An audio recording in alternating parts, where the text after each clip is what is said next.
இதுவரைக்கும் எத்தனையோ வகையான சட்னி கூட பச்சை மிளகாய வச்சு நம்ம அரைச்சிருக்கோம். ஆனா, பச்சை மிளகாய வச்சே சட்னி அரைச்சிருக்கீங்களா? செய்யலாமா?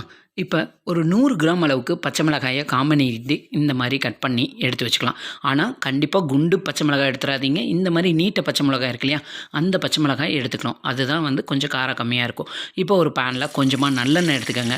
நல்லெண்ணெயில இந்த கட் பண்ணி எடுத்து வச்சிருக்க பச்சை மிளகாய இந்த அளவுக்கு நல்லா வதக்கி எடுத்துக்கலாம். அதுக்கப்புறம் ஒரு கைப்பிடி அளவுக்கு சின்ன வெங்காயம் இதோட சேர்த்துட்டு ஒரு 6, 7 பல்லு பூண்டு, தேவையான அளவுக்கு உப்பும் சேர்த்துட்டு, வெங்காயம் நல்ல பாதி அளவு வதங்கினதுக்கப்புறமா பெரிய சைஸ் தக்காளியா ஒரு தக்காளி, இது கூட கொஞ்சமா புளியும் கருவேப்பிலையும் சேர்த்துட்டு, தக்காளி நல்லா சாஃப்ட்டா வெந்ததுக்கப்புறமா கடைசியா கொஞ்சமா வெல்லம் வேணும்னா சேர்த்துக்கலாம்.